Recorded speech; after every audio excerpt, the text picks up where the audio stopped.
What time do you usually get to bed? Probably about 6:30 a.m. and wake up around 1:30 p.m. I try and get about 7 hours, but depending on the quantity of work I've done in the day, and also any new interests I have that are igniting my imagination in the middle of the night, that may get closer to 6. I feel better with 7, but often when I'm in a long work tear, and I've been working since last March, so this is a very, very long one. I get a little bit behind on sleep. Well, the thing is, I committed to the project that I'm doing and began it last March, and which is my second graphic novel. But I didn't want it to be as arduous as the first in terms of how many hours a day I was working. On that one, it was pretty much 12 hours of work a day, with some 13 and some 14, occasionally less than that. But I did that for about 5 months, and that was pretty rough. There was just very little time to do anything, and anything else that popped up, such as an interview or other work that I needed to do, or just some inconvenience, or even just a social thing, would completely throw my schedule. And then all of a sudden I was, working an even longer day the following day. So I wanted to come up with a more reasonable schedule. So this one is probably on average 9 hours a day, which isn't nothing. But there's a pretty big world of difference for me in terms of being able to enjoy my life. If I'm working a 9-hour day regularly, between as opposed to a 12 or 13-hour day, just having the extra 2, 3, 4 hours at the end of the day to watch a television show, or read a comic, or read a book, or do whatever is a huge difference, just in terms of my ability to reset and enjoy my life. Did you find with the working hours longer with the first graphic novel because you were on that learning curve still as well? Because you were kind of having to pick it up more rapidly? The first one was, I think the speeds were kind of similar, and it's really just I'm requiring less of myself. In the end, the first one I required myself to draw a page every day. And what I did was I penciled it. I usually put the panels on the page. This was Forbidden Surgeries of the Hideous Dr Divinus. That's the first one. And I would put the panels on the page. I would write out all the dialogue. And the entire story was written prior to me doing any drawing, so I knew what was going down. So I put the panels on the page. I put the dialogue down. Then I'd draw the pictures in. All of that's in pencil. And then I would go back and go over all of it again in ink. And so I would do a full page from the blank page to the finished page that's in the book every day. So that process is about 12 hours. And I don't think that that's gotten any shorter, because I think for all of the shortcuts I've gotten, I've also become better. I mean, I think the art in the second book is quite a bit better. It's a little more complex, a little more realistic, a little bit more in terms of rendering, and I'm getting anatomies and physiognomies better, far from perfect, and they're still stylized, but better than in the first one. So I think although there are shortcuts and ways I've learned to save time, then there are the things that take more time to do correctly, with the big advantage for the second one being that I'm not penciling and inking the same page on the same day. And by penciling pages and leaving them, and sometimes it's for a day or two, or sometimes it's for much longer, I eventually got into a groove where I would pencil a lot of pages and then go back and ink a lot of pages. But by doing that, it's closer to my writing process and my and the way I do music with Jeff Harriet, whom I know you interviewed. Yeah. Which is make the material, move forward, and then circle back when you're fresher. So I would circle back to some of these penciled pages, say, oh, wow, the eyes are really not even in this, or the perspective is off here. Occasionally I would see something that I thought was sort of off when I was doing it, and then I would look at it and say, oh, I know what's wrong with this now. The door should be at this angle or something like that. So in the end, I think before I was working a 12-hour day and I would do 100% of a page, and now I'm working a 9-hour day and I think I do about 75% of a page, which might be me penciling a page and a half, or penciling a page and inking half a page, or whatever it comes out to. But it's a similar pace. I'm just doing less in the day, and also doing less in the day also raises the quality, because a lot of those days when I'm just forcing myself to finish at the end of the day, it's getting sloppier or rushed and is less good. And it was good for me to do with the first one, since I was really figuring out what I was doing, and I knew no matter what, when I was finished with it, I would say, I'm glad I've done this. I think it communicates the story well in terms of layout and a general storytelling sense. I think the events are clearly put out there. But in terms of rendering and the fine art quality, I knew I was going to have a lot of criticisms for it. So better not to spend too much time laboring over trying to make that great when I knew that I would not be able to do that, and just get it done, get it out there, and move on to the next one. It's interesting to think about in the context of that a lot of your work, one of the main features of it is this idea of world building and crafting a world and filling it in with all these little details to make it feel like a real lived-in place. Does your approach to that differ in any way when you become more skilled as an artist in terms of the drawing and the construction of it? I think it's pretty similar for me between the two comics, my movies and books, in that I visualize all of this in a fair amount of detail when I am writing it. So writing is obviously the thing I'm most comfortable doing, and it's the thing I've done the most. My sixth novel, The Slanted Gutter, actually came out at the same time as the graphic novel, as Forbidden Surgeries of the Hideous Dr Divinus. And so that's my sixth novel published. I have a couple of others that I really kind of figured out how to write by writing. Jeff Harriet has read those, and other friends, but I don't think I'm going to publish them. They would need a lot of work for me to feel comfortable putting them out there. But I have 6 novels that are out, and I've written 51, 52 screenplays, and I wrote a lot of music criticism. That was actually my first paid job as a writer, was writing for a heavy metal magazine called Metal Maniacs. And so I have a lot of experience doing it. The thing that is very natural for me, very comfortable for me. And when I'm writing, it's the kind of purest creative process, as opposed to when I'm drawing, and there are the limitations of my technical abilities. And it's all creative, but I'll come up against some things like, ooh, I can't draw this very well, or, oh, this is something I can draw well, so let me make this design more this way. So things start to shift. And that's the way it is with movies as well. When I get on the set and, I'm shooting a movie that's supposed to be in a urban location in the United States, and I'm in the middle of Canada, or rather on the coast of Canada, I'm like, ooh, I can't really show all of this landscape, or I can't really show all these Canadian flags in the background. So you start dealing with the parameters that reality sets and need to adjust things accordingly. And but during the writing process, I visualize all of these things, and I'll include a lot of them. And then when I'm drawing it, or if I'm making it as a movie, I'll try and include as much of that stuff as possible. But it didn't really change between the first and second comic, nor the first and second movie. But because it just remains that when I'm writing, I push aside all of the thoughts of how difficult will this be to shoot in a movie, or how difficult will this be to draw. I'm just writing a story that I think is the most compelling and most interesting.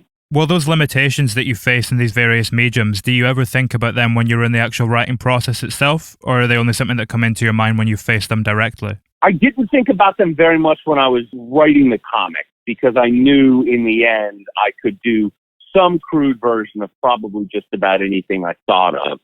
in the case of movies, it was a thought for one script, and that was Bone Tomahawk, which when I originally wrote that, it was for me to make for possibly even less money than I did make it. And we made that for about $2 million and shot it in 21 days. So it was very, very rushed. And part of the reason that it was shot in the style that it was shot in was because that was actually one of the only styles I felt I could consistently shoot a movie in that amount of time. And I wanted the visual language to be consistent throughout the movie. I didn't want, okay, we're doing all this locked off stuff at dollies. Now we got to run around with handheld cameras and just grab things as quick as we can because we're running out of time. I mean, so I set out with something that would be fast moving from the beginning.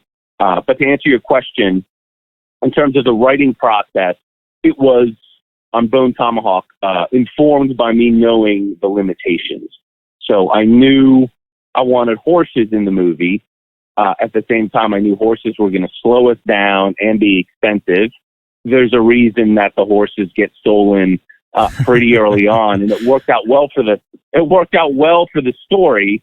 But that was reverse engineered. That was something like these horses are going to be a pain in the ass to shoot, and they were, and they slowed us down.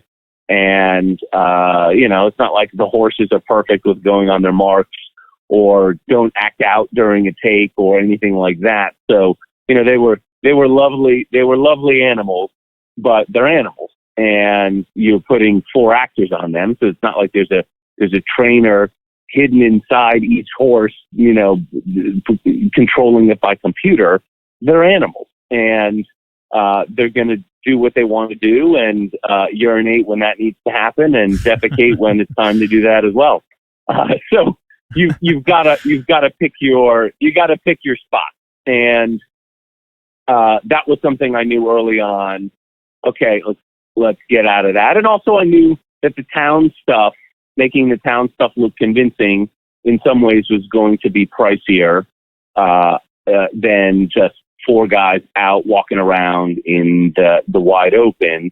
So they got out of the town pretty quickly. But that was really there aren't many concessions even in that one.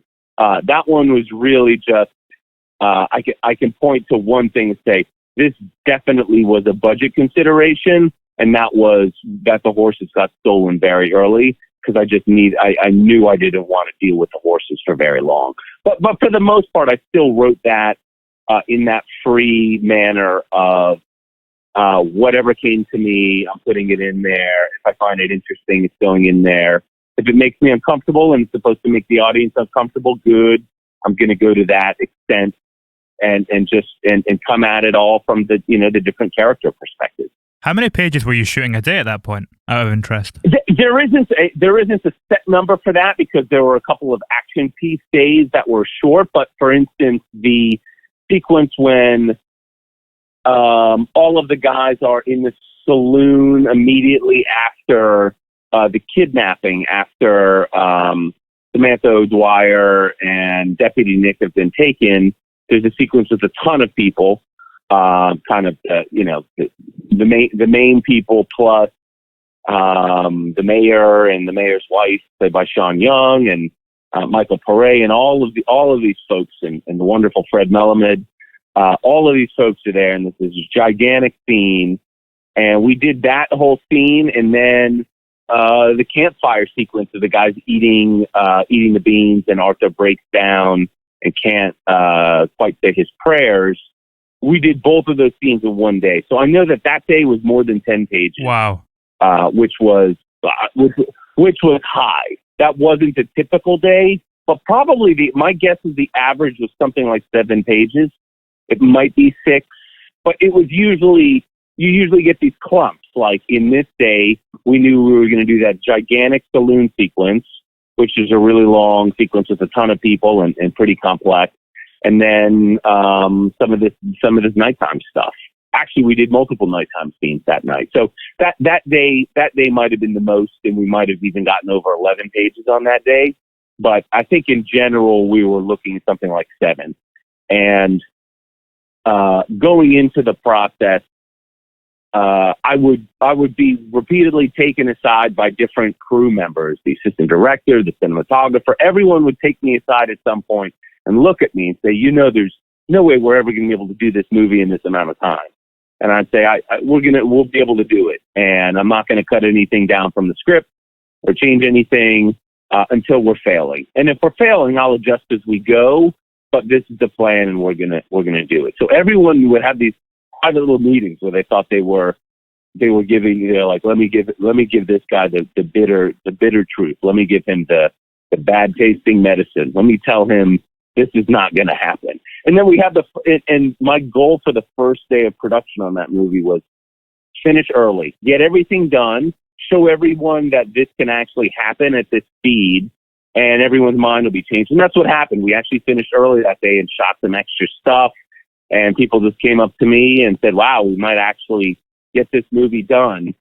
Even people who hadn't confided in me that it was impossible to make this movie in this amount of time. We worked a fair amount of overtime on those days, so it wasn't like 20 regular days, but that was, it was cheaper in a lot of ways to just go into overtime, even though that cost plenty, than to throw on an extra day, which really would have been my preference, but it was just something we couldn't afford at the time.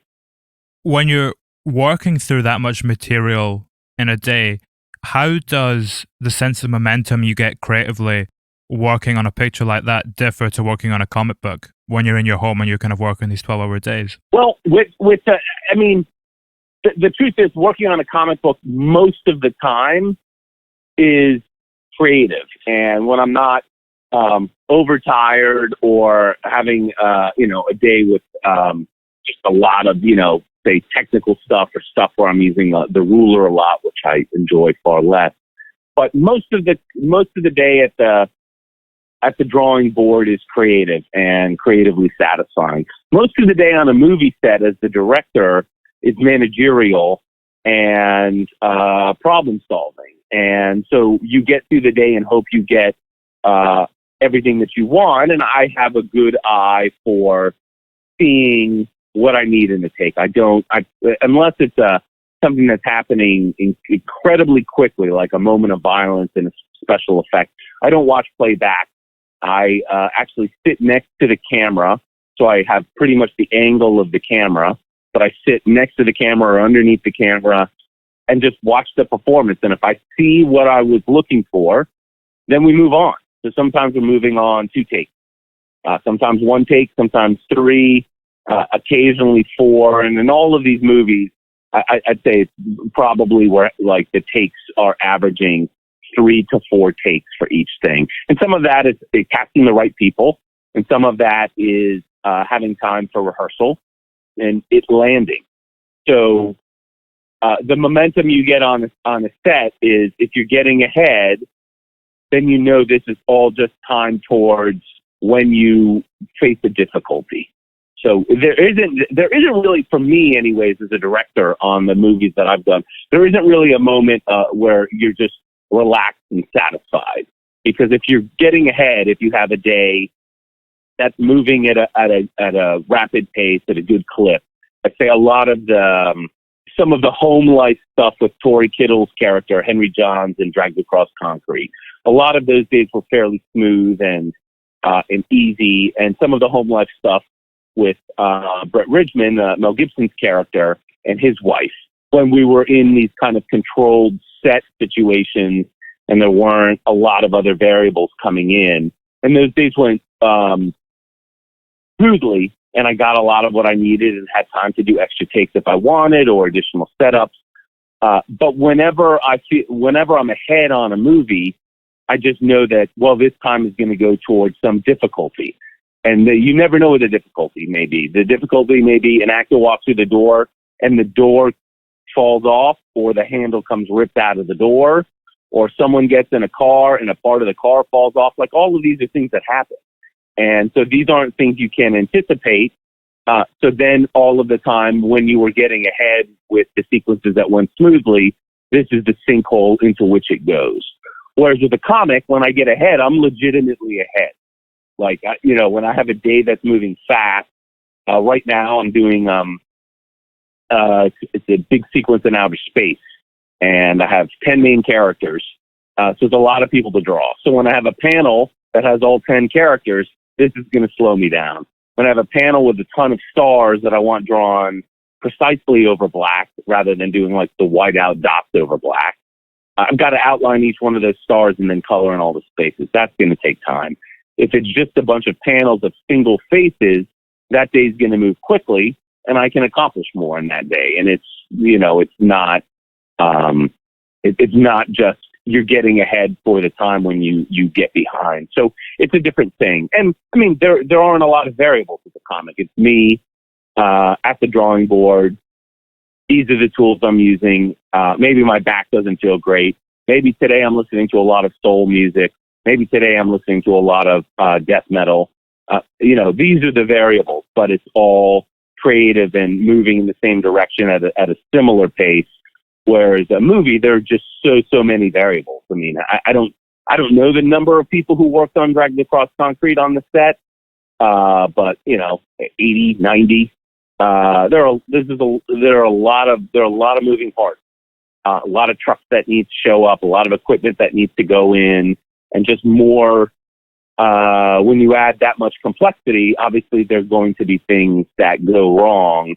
And you can't anticipate every problem. You can't anticipate that the door doesn't work, or that you're shooting a sequence with two guys talking in a car, and it's supposed to be this abandoned place, and then someone in an apartment nearby starts having some kind of crazy drum rehearsal, which actually happened when we were shooting Dragged Across Concrete. And so we just watch time, I'm watching time and money and my ability to do extra takes go down the drain as people are trying to find what apartment in this building that we thought was completely shut down.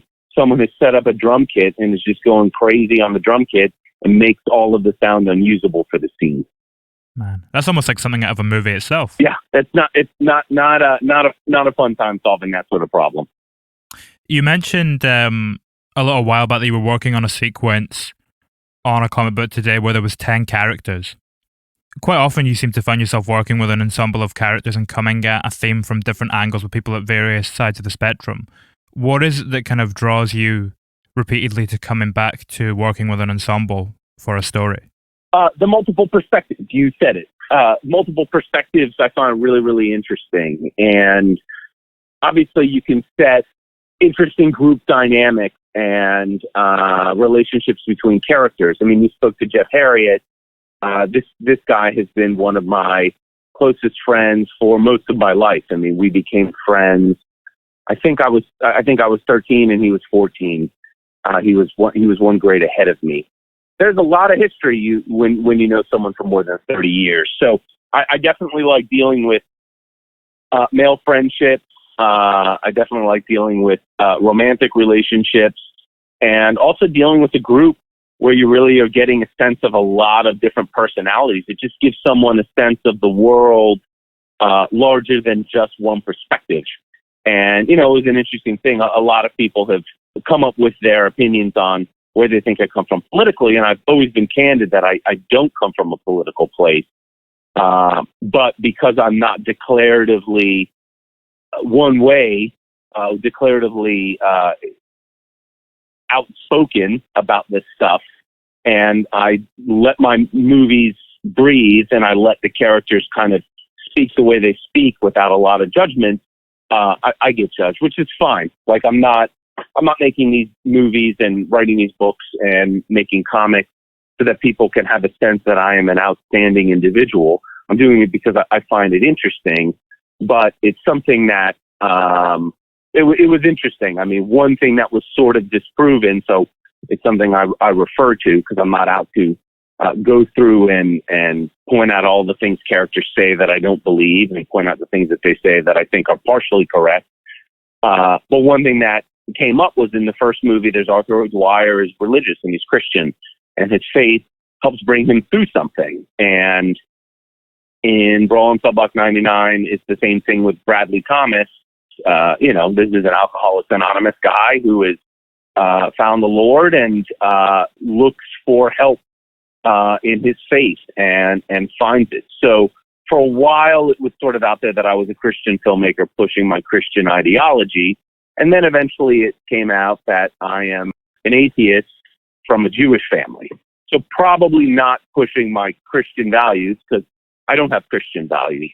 But for me, those were things that helped those characters, and I didn't feel the need to distance myself from them.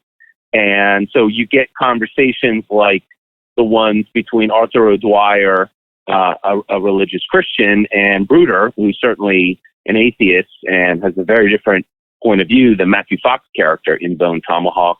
And watching those guys bounce off of each other, that to me is interesting. And because I don't look down on people who have different views than I do, I certainly don't look down on someone for being religious, if that religion helps that person to a better place.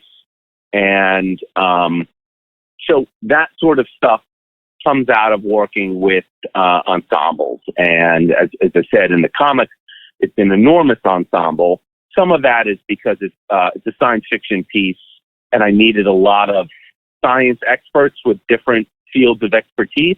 But some of it is also the same thing that you saw in Bone Tomahawk and Dragged Across Concrete, where you're really just getting these different opinions bouncing off each other. And that, to me, starts to feel more like reality in a three-dimensional world than a singular viewpoint going through the whole movie, trying to drive home some kind of moral message, which to me usually feels a little bit like I'm being lectured by the creator rather than I am seeing a world and allowed to draw my own conclusions. I mean, to me, it's like that sort of ambiguity and that sort of richness makes the piece larger than any single idea, which to me makes the piece larger. Rather than this entire movie exists to show you that war is bad, or that bullying is bad, or that diversity is good, then it starts to feel like all of the characters are saying and doing things and everything that's happening is at work to prove a thesis point, which starts not to feel like reality, because it's not like the city of New York exists and everyone walks around and lives their lives to prove a thesis point. There are, 8, 9 million different perspectives walking around the city. Yeah, it would make your world feel less real, like what we were saying about the world building and kind of constructing this place where these characters can exist. Yes. So that's where it comes from. I've got time for one more question, then I got to get back to the drawing board. That's perfect. When you explore this new medium of comics like you've been doing recently, does that allow you to explore sides of your creativity that you weren't previously aware of in any way? Certainly. Drawing is my first creative interest, and probably the first creative interest of many creative people. I don't know about yourself, but yeah, for sure. I mean, I remember we were in rehearsal on Dragged Across Concrete, and Mel Gibson was drawing pictures at times, and it's a thing, and it's a thing in a lot of people.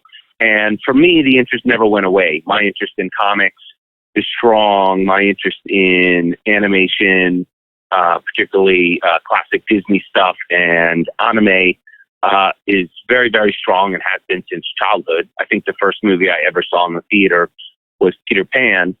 And I've always been interested in that and in enjoying it so much. It became something that I knew I wanted to do. And when I say I knew I wanted to do it, this is like when I was a teenager. Like when I first got into movies and was really diving deep into movie history and going on a path that would eventually lead me to film school and then writing movies and eventually directing them as well. At that same time, I was a comic book collector, and I also would get bootleg VHS tapes of Japanese animated movies that were not translated, and I would watch them again and again and again, trying to figure out some of the story and just enjoying the animation. So these interests are always there, and for me, anything that I'm very, very interested in is something I also want to pursue to some degree. I'm very into food. I made my living as a cook at a catering company for about a decade. I'm very into music. I now have 9 albums of various types with my name on them. Most of those with Jeff Harriet. I'm very into movies. I've now written and directed 3 and wrote another 2. I'm very into comics. I have 1 out. I have another one that I'll be done with in a couple of months after 14 months of work. And that's just what. And I'm very into books, and I have 6 novels out. And that's just the way I'm built, and the things that I'm interested in, I want to pursue actively. And there's a part of me that felt unsatisfied that I had no illustration derived material out there. And that could be animation or it could be comics. They're both things that I want to do, but certainly comics are easier for me to just do on my own. And although I'm now coming up on, I've now passed the 1-year mark of working on my second comic, and it is very, very, very, very time consuming. Still not as time consuming as doing an animated movie would be were I to do it all myself. So that's a part of the artistic whole that I want to put out there in the world, is stuff that is illustrated. And animation and comics there's a lot of overlap for me in terms of the satisfaction I would get from either. But I've got the first comic out there. It's been very well received. I didn't know how many people were going to chop on some of the cruder aspects of the art, but it has been well received, which is nice, particularly while I work on this second one. And it's very satisfying. Like my novels, this is just something where it's me in a room generating a lot of work, and then I hand it to someone and it's done. And also, like the novels, it doesn't require any technology to enjoy. So there's something to that. Not like I'm expecting a Y2K type disaster to destroy all of the Blu-ray and DVD players and streaming services and the internet. But to watch my movie or to listen to my albums requires the piece itself and then some, a couple of pieces of technology, be it a computer screen or a television monitor or internet service or whatever it is. So that's all dependent on having those pieces of technology to enjoy them. Whereas my book survives in a cave for 1,000 years, and my comic survives in a cave for 1,000 years. So there's something nice and immediate about that it really is my pen scratching these lines on a piece of paper eventually tells you a story. And these words printed on a page, it tells you a story, and you build it that way. So I have a lot of satisfaction in getting pieces like that out in the world, although clearly I'm best known for my movies, and that reaches a larger audience. And I'm a big movie fan. The vividness of that medium is second to none, actually, at this point in history. Perhaps there'll be some virtual reality experience that will exceed this and also contain what it contains. But illustration is something I knew I had to do at some point in my life, and I'm very, very happy to be doing it.